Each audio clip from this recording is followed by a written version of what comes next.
Good afternoon. Daily current affairs. Bharat China 25వ special representative టాక్స్లో భారత్ తరపున ఎవరు పాల్గొంటారు?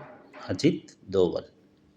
ఫైనాన్షియల్ ఇయర్ 2025-26కి సంబంధించి రీజనల్ రూరల్ బ్యాంక్స్ ఆర్ఆర్బి ఎంత నికర లాభాన్ని నమోదు చేశాయి? 10,176 కోట్లు. 2026 BWF badminton world federation championship games ఏ నగరంలో జరిగాయి? న్యూఢిల్లీ. ఇవి ముఖ్యమైనటువంటి డైలీ కరెంట్ అఫైర్స్. మీరు స్క్రీన్ మీద గమనించగలని ఆశిస్తున్నాను. 1. Bharat China special representative talks Bharat తరపున ఎవరు పాల్గొన్నారంటే అజిత్ దోవల్. ఆర్ఆర్బి నికర లాభం 10,176 కోట్లు. బ్యాడ్మింటన్ వరల్డ్ ఫెడరేషన్ ఛాంపియన్షిప్ ఏ నగరంలో జరుగుతుంది అంటే న్యూఢిల్లీ.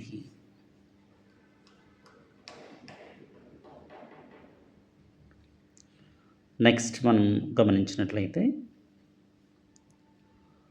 డ్యూరాండ్ కప్ ఏ ఫుట్బాల్ క్లబ్ గెలుచుకుంది? 2026 సంబంధించి డ్యూరాండ్ కప్ను ఈస్ట్ బెంగాల్ ఎఫ్సి గెలుచుకుంది. డ్యూరాండ్ కప్ 2026 ఫైనల్లో ఈస్ట్ బెంగాల్ ఎఫ్సి ఏ జట్టును ఓడించింది? మోహన్ బగాన్ సూపర్ జెయింట్ని ఓడించడం జరిగింది.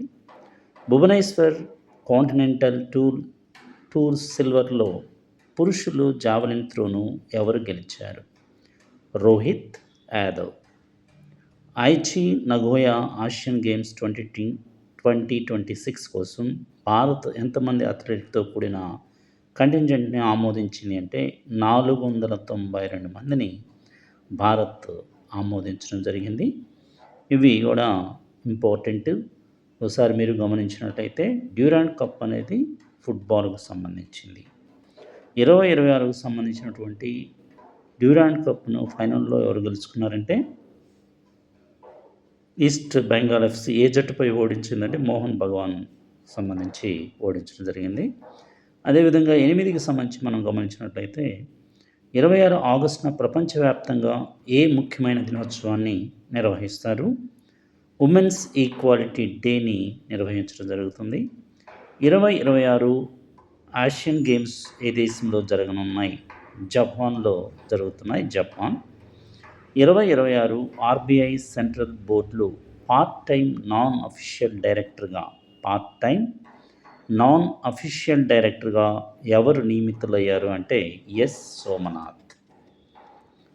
26 ఆగస్టున ప్రపంచవ్యాప్తంగా ఏ ముఖ్యమైన దినోత్సవాన్ని నిర్వహిస్తారు? Men's equality day.